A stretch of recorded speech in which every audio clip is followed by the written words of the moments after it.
Begini, apakah semua orang yang puasa bisa mendapatkan 4 kemuliaan tadi atau tidak? Ini poinnya. 4 itu kalau digabungkan jadi takwa namanya. Singkatnya, apakah semua orang puasa pasti bertakwa? Ya, tanya-tanyakan Al-Quran. Apa jawaban Allah di Al-Quran? Dijawab langsung di ayat Siyam. Al-Baqarah ayat 183. Ya ayyuhalladzina amanu kutiba alaikumus kama kutiba alal ladzina min la'allakum. Nah, kalimat tattaqun itu diawali dengan kata la'allakum. La'alla itu namanya harfu taraji. Saya ulang ya, di ilmu nahwu la'alla disebut harfu taraji. Al-Imam As-Suyuti berkomentar begini, setiap ada satu harapan, keinginan besar yang ingin dicapai tapi diawali dengan kata la'alla atau la'allakum, ini menunjukkan bahwa harapan itu tidak mungkin bisa dicapai kecuali dengan kesungguhan, keseriusan. Jadi ketika Allah menutup kalimat puasa, ayat puasa dengan kata la'allakum, seakan memberi kesan tidak semua orang puasa akan mendapatkan kenaikan takwa dan jaminan 4 kemuliaan tadi kecuali orang yang serius puasanya, orang yang sungguh-sungguh puasanya. Karena itulah, untuk menunjukkan kesungguhan itu, bagian terakhir kita, Nabi memberikan 3 amalan utama. Saya akan bacakan dengan cepat 3 amalan utama yang dikuatkan oleh beliau kepada para sahabat sebelum tiba Ramadan dan sampai sekarang menjadi kurikulum Ramadan Nabi. Jadi kalau ibu bapak ingin mengeluarkan kurikulum Ramadan Nabi, nanti bikin agenda saat Ramadan ya, supaya nggak pusing nanti kalau masuk hari pertama apa yang dikerjakan, hari kedua apa yang dikerjakan, subuh apa, siang apa, sore apa. Cuman nanti saya berikan 3 yang pokok ini. Ada 3. 1, meningkatkan sholat. Saya ulang ya, meningkatkan apa? Sholat. Kalau meningkat secara singkatnya berarti bertambah dari yang sekedar fardu, tambah dengan apa? Sunnah. Maka dari sekarang keluarkan semua jenis sholat-sholat sunnah. Keluarkan dari sekarang apa saja, siang dan malamnya. Yang rawatib ada berapa rawatib? Rawatib 12 ya. Rawatib itu yang melekat dengan sholat fardu dan menentukan untuk memperbaiki sholat fardu, menambah. Jadi kalau kurang khusyuk ditambah dengan sunnahnya, disebut rawatib. Bisa sebelum, bisa setelah sholat fardu. Ada 12 dari hadis Nabi SAW. Man shalla isnatai asyrata rak'atan, siapa yang sholat 12 rakaat fi yaumin wa lailatin, yang mengiringi sholat fardu siang dan malam, ya, bunyalahu bihinna baitun fil jannah, maka akan dibangunkan baginya satu rumah di surga kalau konsisten menunaikan 12 itu sampai meninggal dunia. Sahabat yang mendengar itu mengatakan kompak semuanya, sejak mendengar hadis itu kami usahakan istiqomah sampai meninggal tidak meninggalkannya. 12 itu 2 sebelum subuh, cepat. 4 sebelum zuhur, 2 setelah zuhur, 2 setelah maghrib, 2 setelah isya. 2 rakaat sebelum subuh, 4 rakaat sebelum zuhur. Kalau nggak bisa 4 rakaat karena terbatas waktunya, boleh 2 rakaat khusus untuk sebelum zuhur. Kalau nggak bisa 4, boleh berapa? 2. Dalilnya hadis Ibnu Umar radhiyallahu taala anhuma. Kata beliau, hafidtu asyra rakaatin, saya hafal 10 rakaat dari Nabi sallallahu alaihi wasallam salat sunnah. Maka menyebutkan sebelum zuhur 2 rakaat. Baik, jadi 12 ya. 2 sebelum subuh, 4 sebelum zuhur, 2 setelah zuhur, 2 setelah maghrib, 2 setelah isya. Ini yang disebut dengan rawatib. Jamak dari kata ratib. Di luar ini mutlak. Mutlak ini ada yang berdampingan dengan salat fardu, ada yang terpisah. Contoh yang berdampingan, 4 rakaat sebelum asar. 4 rakaat ini bukan disebut rawatib, tapi salat mutlak. Cuma waktunya berdampingan dengan salat fardu. Jadi dia nggak memengaruhi salat fardu, cuma punya keutamaan sendiri. Apa keutamaannya? Hadis Ibnu Umar radhiyallahu taala anhuma, ketika beliau menyampaikan qala Nabi sallallahu alaihi wasallam, rahimallahu ra'an shalla qabla al-asri arba'an. Allah akan menambahkan rahmat pada orang yang terbiasa salat 4 rakaat sunnah sebelum salat asar. Jelas ya? Baik. Kemudian apalagi setelah itu? Salat di antara 2 adzan dan 2 adzan ini, adzan dan iqamah. Ya, di antara adzan dan iqamah. Tahiyatul masjid. Apalagi misalnya salat duha. Duha dibagi 3. Awal duha itu kurang lebih 1,5 jam setelah salat subuh. Subuh sekarang misal 4:30, maka jam 6 muncul awal duha. Namanya syuruk. Saya ulang, salat apa namanya? Syuruk itu salat awal duha. Jumlah rakaatnya 2 rakaat. Man shalal ghadata fil jama'ati thumma yaqudu yadhkurullah subhanahu wa ta'ala fa yusalli rak'ataini fakana alaihi ka ajri umratin wa hajjin, ya ka ajri ummatin wa hajjin tamatan. Siapa yang salat subuh 2 rakaat dengan berjamaah, ya, dan umumnya kalau berjamaah bisa ke masjid di masjid. Kalau tak mampu ke masjid, tunaikan di rumahnya. Setelah itu tidak beranjak dulu, dia duduk untuk berzikir kepada Allah. Zikir itu bisa baca Quran. Quran surah 15 ayat 9 itu Quran disebut dengan zikir. Quran surah 54 ayat 17, 22, 32, 40 itu Quran disebut dengan zikir. Bisa baca Quran, bisa berdoa. Doa disebut dengan zikir. Quran surah ke-7 ayat 205. Ya. Bisa dengan apa lagi? Bertafakur, ya, mengaji, ta'lim, itu disebut dengan zikir. Ali Imran ayat 190 191. Alladzina yadhkuruna Allaha qiyaman wa qu'udan wa 'ala junubihim wa yatafakkaruna fi khalqis samawati wal ard. Ya, disebut dengan zikir. Bisa bertasbih.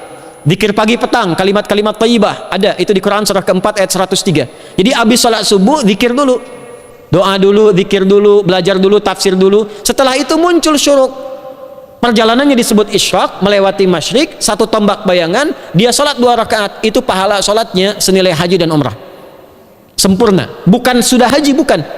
Mau kemana? Ibu mau haji dulu? Tidak. Ya, hajinya nanti bulan Dzulhijjah. Tapi senilai haji dan umrah itu 2 rakaat. Awal duha disebut apa? Syuruk. Pertengahan duha sekitar jam 9 jam 10. Jumlahnya 2 sampai 4 rakaat. Ya, 2 sampai 4 rakaat. Apa fungsinya? 1, mengganti seluruh zikir yang ada dalam tubuh kita. Mata berzikir, telinga berzikir, lisan berzikir, bisa diganti dengan 2 rakaat duha. Itu waktunya pertengahan duha. Kurang lebih dari jam 8, 9, 10 lah, kurang lebih 3 jam itu, ya. Yang kedua, bisa menghambat atau menghentikan, menahan satu musibah umum. Misal ada kebanjiran nih atau macet nih, orang-orang kena macet, bapak yang biasa sholat duha pertengahan itu tiba-tiba ditolong oleh Allah, dibebaskan. Tiba-tiba ada orang datang, Pak lewat sini, di sana macet, atau dibimbing ada kontraflow. Itu manfaatnya duha tuh, yang pertengahan. Yang terakhir adalah akhir duha, sekitar jam 10 sampai jam 11 menjelang ke zuhur. Ya, akhir duha itu jumlahnya dari 2 bisa 4 sampai 8 rakaat. Di antara manfaatnya bisa mempermudah datangnya rizki dengan izin Allah Subhanahu wa taala ketika ikhtiar. Itu duha.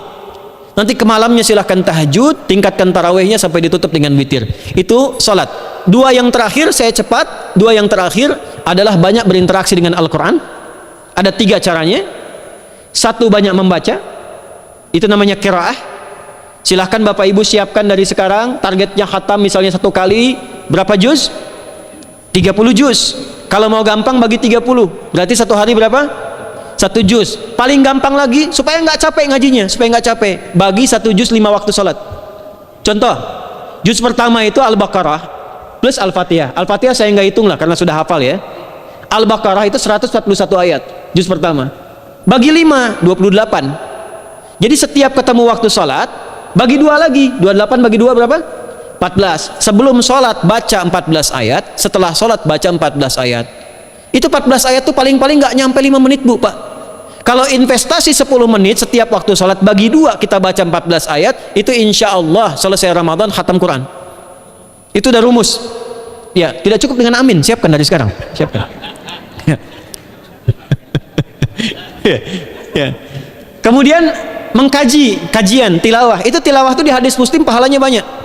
Ya, majtama'a qaumun fi baitin min buyutillahi. Ya, kita ngajinya Quran hadis ya, biar ya, apa lebih kuat dalilnya. Majtama'a qaumun fi baitin min buyutillahi yatsluna kitaballahi wa yatadarasuna fima bainahum. Ya, siapa yang bisa tilawah Quran, ngaji, tafsir, keluarkan misalnya untuk Ramadan 10 hari saya pengen tahu Al-Fatihah. Itu ketika dilakukan punya 4 keutamaan.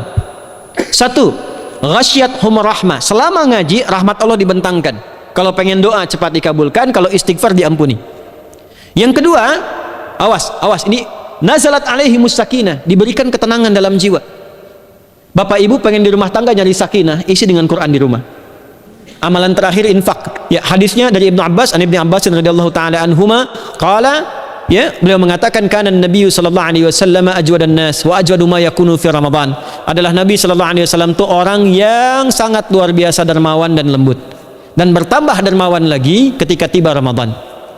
Apa yang dilakukan Nabi? Mensupport sahabat, siapapun yang punya anggaran untuk infak, disiapkan sebelum Ramadan. Jangan berpikir banyak Bu, yang penting ada anggaran. 30.000 nggak ada masalah. Setiap hari 1.000, tidak harus uang, makanan. Pernah dengar hadis ini nggak? Siapa yang memfasilitasi bukaan orang puasa walaupun dengan sebiji kurma dan sehirup air, maka dia mendapatkan pahala seperti orang puasa itu tanpa dikurangi sedikit pun. Ada? Hadisnya sahih di At-Tirmidzi. Tapi bukan berarti nyari kurma ke Tanah Abang setiap hari satu. Terus minumnya satu sedotan aja ganti-ganti. Ya, maksudnya apa? Yang paling minimal kita bisa keluarkan. Itu pahalanya 700 kali lipat dikali 10. Paling standar. 700 kali itu standar biasa di hari ini. Dalilnya Al-Baqarah ayat 261 yang dibacakan Adinda tadi kita itu. Ramadan kali 10 lagi. Maka dari itu disiapkan dari sekarang untuk infak. Kalau kami di desa itu, ibu saya selalu kalau Ramadan itu RT-nya setiap rumah. Ini untuk bukaan hari ini rumah A, rumah B, rumah C. Bukaan besok rumah A, rumah B, rumah C. Boleh tuh di PWM Pak dipraktikkan. Ya, misalnya anggota perserikatan siapa dikasih kesempatan. Mungkin nanti yang lain kurmanya, yang ini misalnya jeruknya, yang ini ininya. Setiap ada bukaan ya kirim ke yatimnya, ya kemudian ke pondok-pondok asuhan Muhammadiyah yang tadi disebutkan sekian ribu itu, cari pahala. Ya, saya kira itu yang bisa saya sampaikan. Sampai dengan batas waktu yang diberikan, semoga bermanfaat dan semoga Allah Subhanahu wa taala memberikan kemuliaan kepada kita semua, kesehatan. Dan saya yang terakhir saya ingin sampaikan doa penting. Tolong hafalkan doa ini. Dan ini doa yang diajarkan Nabi menjelang Ramadan supaya mendapatkan kesehatan, kekuatan, keselamatan untuk beribadah saat Ramadan. Hadisnya di At-Tirmidzi nomor hadis 3254. Qala, langsung saja qala Nabi sallallahu alaihi wasallam, Allahumma